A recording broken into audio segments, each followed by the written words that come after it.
Welcome to the deep dive. Today, we're going to be exploring this idea of reliability in tests and measurements. Okay. It might not sound super exciting at first, but it's Right. actually a really important topic and has some pretty huge implications for how we understand research, how we make decisions, and even how we see ourselves. For sure. You shared a chapter from Neil Salkind's book, Yeah. Tests and Measurement for People Who Think They Hate Tests and Measurement. Mm. Which I gotta say, that title really speaks to me. Yeah, I think we all can relate to that one at some point. Don't worry. Okay. We'll make sure this deep dive is anything but boring, though. I appreciate that. Salkind's chapter gives us a really great roadmap.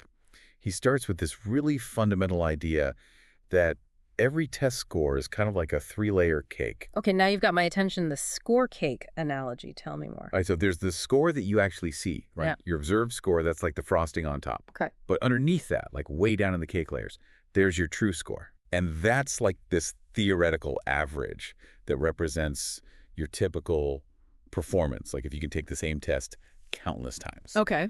And then just like the filling between the layers, there's error. Okay. And that's the difference between those two scores. So true score, that's kind of like this ideal score that you would get if you could just like eliminate all of the things that threw you off on a given day. Exactly. Think of it like if you're trying to hit a bullseye with an arrow. Your true score is that bullseye itself. The observed score is where that arrow actually lands. And the distance between the two, that's the error. Reliability is all about refining your aim so that you hit closer to the center consistently. Okay, that makes sense.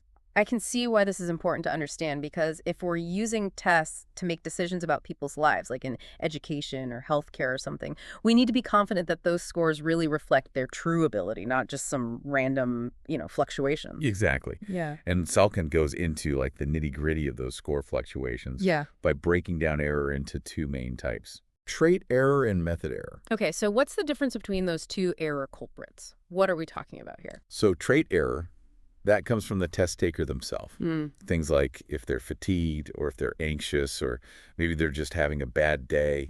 Any of those things can affect how someone performs on a test. Okay. Method error, on the other hand, that stems from the testing situation itself. So think about like a noisy room, confusing instructions, even like the temperature of the room. All of these things can introduce error into scores. So that makes a lot of sense. Like, forgetting to study for a test, that would be a trait error. But having to take a test while, like, a construction project is going on next door, that would be a method error. Spot on. And what's really interesting here is that understanding these different types of errors can actually help researchers create better tests. Right.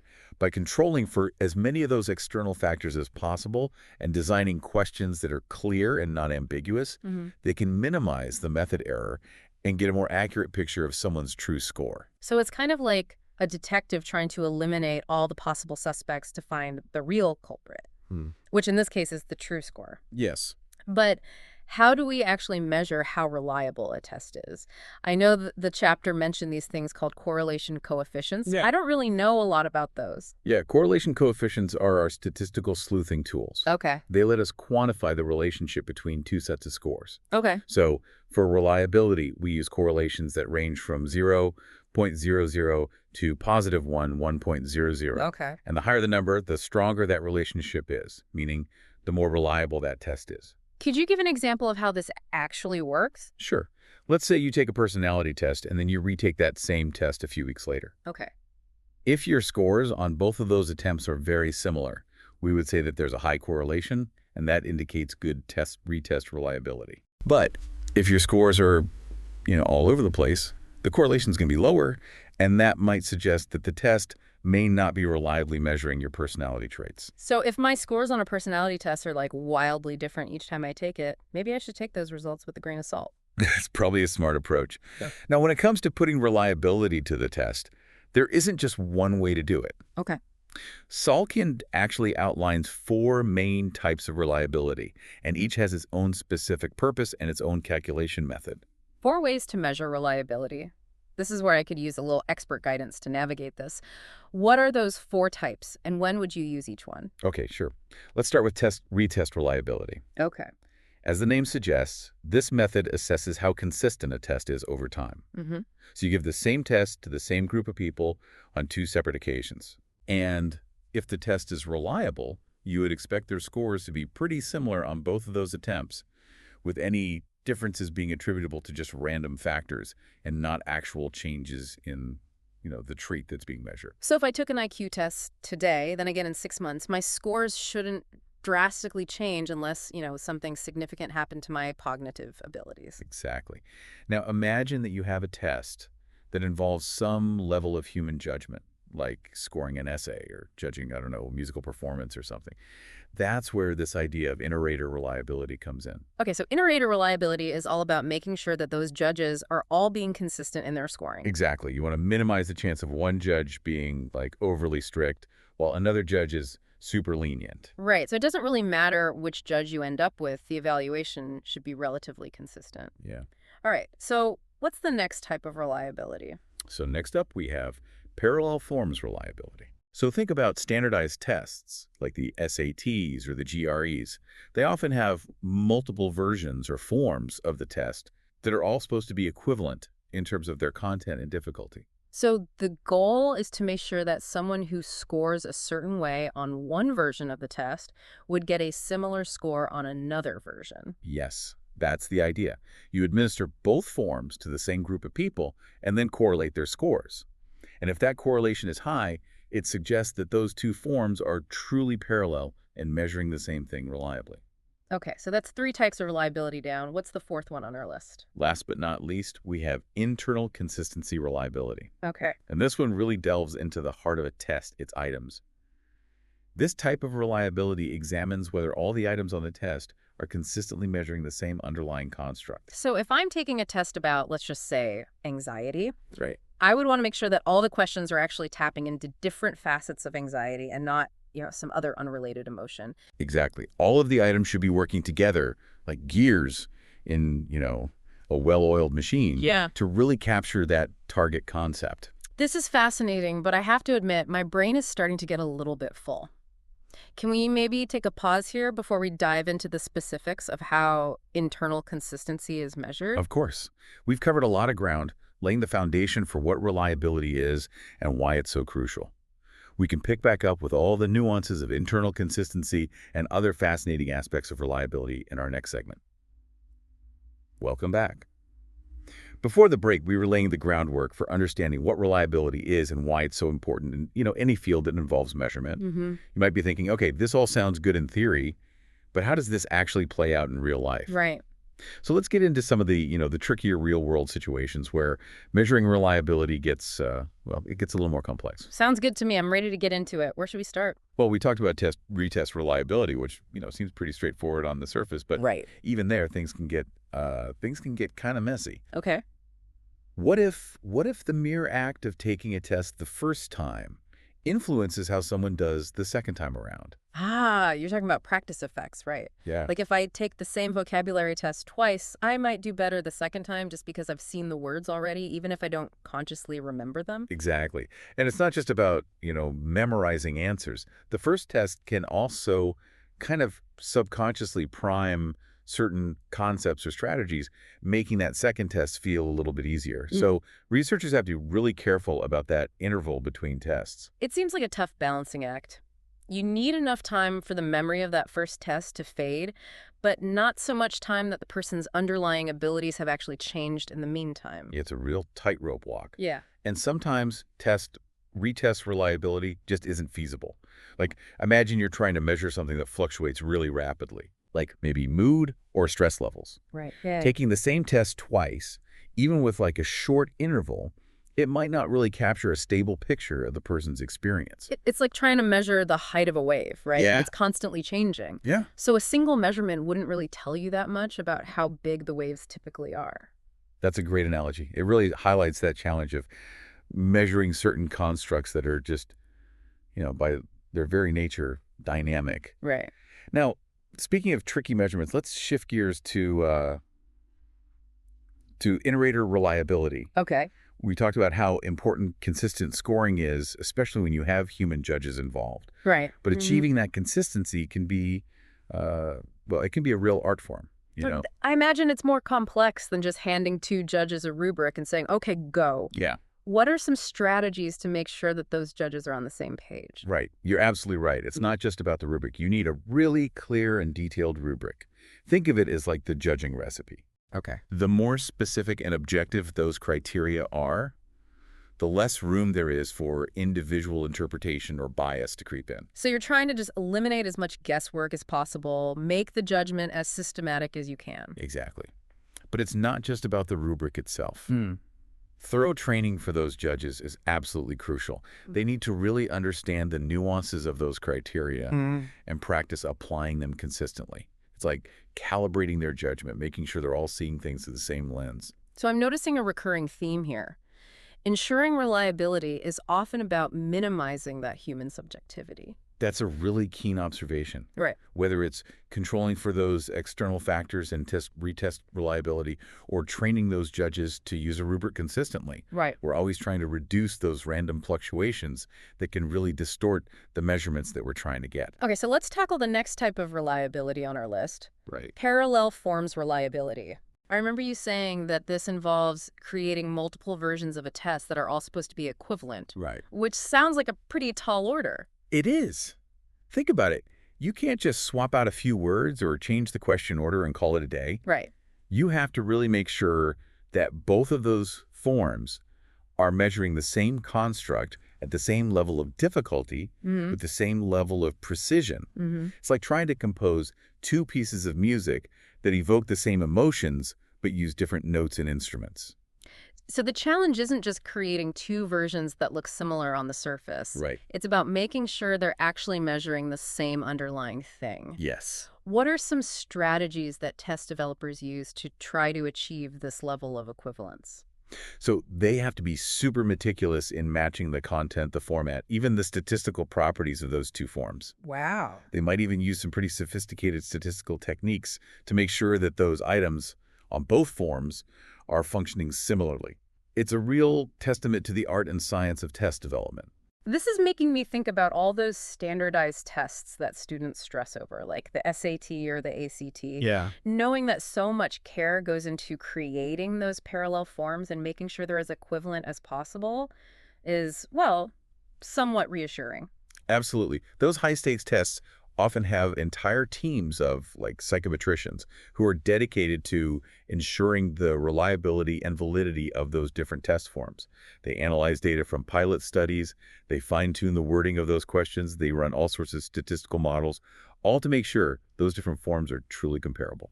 It's fascinating to get a glimpse behind the curtain and see how much effort goes into creating these tests. It's not just about throwing a bunch of questions together. It's a very scientific and rigorous process. Exactly. Now let's turn our attention to that final frontier of reliability. Internal consistency. Okay. Remember, this type of reliability zooms in on the test itself. It examines whether all of those items are really working together to measure that same underlying construct. Right. It's like making sure the test isn't trying to measure apples and oranges at the same time. Right. So how do we actually go about assessing internal consistency? I know you mentioned before the break, split half reliability and Cronbach's alpha. You have a great memory. Split half reliability is kind of a classic method, been around for a while. As the name suggests, you literally split the test in half. Okay. Usually by just separating the odd-numbered items from the even-numbered items. Then you correlate the scores on each half. If that correlation is high, it suggests that those two halves are measuring the same thing consistently. So it's like checking to see if the two halves of the test agree with each other. Exactly. But there's a bit of a catch here. Okay. Splitting the test in half basically creates two shorter tests. Right. And as we talked about before, shorter tests tend to be less reliable. Right, because there are fewer opportunities for those random variations to balance each other out. Exactly. That's where the Spearman-Brown prophecy formula comes in. It's this statistical correction that adjusts that reliability estimate upward to account for the fact that you're working with a shorter test. It's like you're giving that test a little boost to compensate for its shortness. I like it. Okay, so what about Cronbach's alpha? Yeah. How's that different from split half reliability? So Cronbach's alpha takes a little bit more of a comprehensive approach. Okay. Instead of just splitting the test in half, it correlates every single item with every other item on the test. Wow. So think of it as like analyzing every possible pairing of items Okay. and looking for that overall consistency. It sounds like Grumback's alpha is doing a more thorough job of assessing how everything's working within a test. Are there any situations where split half reliability might still be a useful method to use? Yeah. Cronbach's alpha does require specialized statistical software, which not everyone has access to. Right. Split half reliability, on the other hand, you could just do that with a simple calculator using like a basic correlation formula. So for researchers that maybe don't have those resources for fancy software, Mm. or in those situations where you just need like a quick and rough estimate of reliability, split half can still be a handy tool to use. It's like having a backup plan, a simpler method that can get the job done in a pinch. But if you're really serious about assessing internal consistency, especially for, these high-stakes tests, then Cronbach's alpha is really the gold standard. Yeah, that's a great way to put it. Now, there's one more little nuance about internal consistency that I think is worth mentioning. Okay.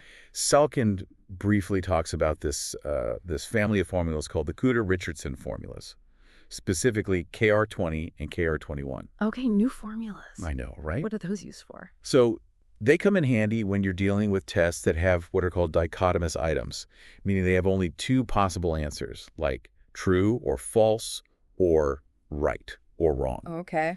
So think about your multiple choice tests or your true-false quizzes, classic examples where these formulas would, really shine. So they're specifically designed for tests that have, like, a clear right or wrong answer. Exactly. And they can be particularly helpful when you have a test with a huge number of items. They can be more efficient to use than Cronbach's alpha in those cases. It's all about using the right tool for the job. Absolutely. Yeah. Now, here's an important little caveat. While Cronbach's alpha is often held up as this, like be-all and end-all of internal consistency, Right. it's not without its limitations. Oh, there's always a catch. What are some of the potential pitfalls of, relying too heavily on Cronbach's alpha? Well, one assumption that's kind of baked into Cronbach's alpha is that all of the items on the test are equally related to that underlying construct. Okay. In reality, that's not always the case. Some items might be more central to that construct than others. So it's a little bit like assuming that all the players on a soccer team are equally skilled, when in reality you have your star players and then you have the players who are, still developing their abilities. Yeah, that's a great way to think about it. And in some cases, Cronbach's alpha might even underestimate the true reliability of a test, especially if those items aren't all tapping into, the same single unified construct. So it's just a good reminder that statistical tools, while they're incredibly useful, they're not magical solutions. Right. We always have to be careful to interpret the results and think about, the nuances of the test and the people that we're studying. Such an important point. It's about using those statistics thoughtfully and not blindly. Right. Now, speaking of interpretation, let's go back to those reliability coefficients we were talking about earlier. Okay. We know that higher numbers generally mean greater reliability. But what do those numbers actually mean in practice? Like, is a reliability coefficient of, say, 0.70 always good enough? Right. Or does it depend on the situation? That's a great question. I'm really interested to hear your thoughts on how to make sense of these numbers. We'll continue our exploration of these fascinating questions after a short break. We're back and ready to wrap up our deep dive into this world of reliability. Before the break, we were talking about how to interpret those reliability coefficients, and you were saying it's not always as simple as, like, higher is better. Yeah, exactly. A reliability coefficient of, say, 0.70, like, that might be totally fine if you're just giving a low-stakes quiz in a classroom. Right. But if you're using a test to make, like, a really big decision about somebody's future, Yeah. like for college admissions or medical diagnosis or something, Right. you'd want a much higher reliability, ideally above 0.80 or even 0.90. So the stakes matter. It makes sense that we'd want a much higher level of precision when, the consequences of getting it wrong are more serious. Exactly. And it's not just about the stakes either. The specific context, the characteristics of the people you're testing, the format of the test itself, all of these things can influence what we think of as an acceptable level of reliability. It's not a one-size-fits-all thing. That's a good reminder that statistics are always embedded within a context. You can't just look at numbers in isolation. For sure. And speaking of considering the whole picture, one thing that Salkind emphasizes is that even well-established, widely used tests should have their reliability recalculated for like a specific research sample. Now, that's interesting. If a test has already been shown to be reliable in other studies, Why would you need to recalculate it for a new group of people? Because reliability, it's not like a fixed characteristic of the test itself. It's a property of the scores that you get from a particular group of people at a particular time and in a particular context. So a test that's highly reliable for, say, college students in the US Yeah. might not be as reliable for, elementary school students in a totally different country. Exactly. Cultural differences, language differences, education, age, all of those things can influence how people respond to the test items and therefore the reliability of the scores that we get. So it's not enough to just assume that a test that's been reliable in the past will automatically be reliable for any group of people. Right. Researchers need to actually assess and report the reliability of their measures for the specific people that they're studying. Absolutely. Transparency is key. When you read a research article, you need to know how reliable those measures were in that specific study. You can't just rely on claims of reliability from other research that was done previously. This all makes me think about how much goes on behind the scenes in research. There's so much thought and analysis that happens long before those results end up in a journal article. It's like an iceberg. What you see in the published research is just like the tip. Yeah. Underneath, there's a ton of planning, data collection, and statistical analysis. Right. And it's all aimed at making sure those findings are, trustworthy. And reliability is really the foundation of that trustworthiness. If you can't be sure that your measures are consistent and accurate, then any conclusions that you draw from those measures are, well, kind of meaningless. For sure. Unreliable measures can lead to all sorts of misleading or even harmful conclusions. Like, imagine you have a medical test that's not reliable. Yeah. That could lead to, like, the wrong diagnosis, delays in treatment, maybe even unnecessary treatments that people don't really need. Or what about like an educational test that's not reliable that Right. could result in students being placed in the wrong classes or, being denied access to programs that could really help them? The consequences could be huge. Absolutely. And it's not even just about the impact on individuals either. Unreliable measures can undermine entire research programs, leading to wasted resources, confusing and conflicting findings, Right. and basically just a lack of real progress in understanding important things. That's like measurement matters. The tools that we use to, understand the world, assess each other, make decisions, Mhm. they need to be accurate and reliable, and that has to be a top priority. I totally agree. Yeah. Salkind's chapter, it gave us a really thorough tour of all the different types of reliability, the things that can affect it, and some ways to try to make it better. But maybe the biggest takeaway is that reliability isn't just a technical thing. Right. It's an ethical thing, too. Well said. We have this responsibility to use measures that are trustworthy, to be careful about how we interpret them, and to be really upfront about their limitations. Because after all, those numbers that we call scores, those often represent, real people's lives and experiences. Absolutely. That's a perfect note to end on. I hope everyone listening feels empowered now to think critically about the reliability of the tests and measurements that they come across, just in everyday life. Me too. We've only scratched the surface today, but hopefully we've piqued your interest. Salkind's chapter is a great place to start if you want to keep learning. And there are a ton of other resources out there online and in libraries if you want to dive even deeper. And remember, next time you see a test score or a research finding, just ask yourself, how reliable is this? Because understanding reliability is a really important step in becoming a more informed consumer of information. That's great advice. Thanks for joining me on this deep dive into reliability. Until next time, keep questioning, keep exploring, and keep diving deep.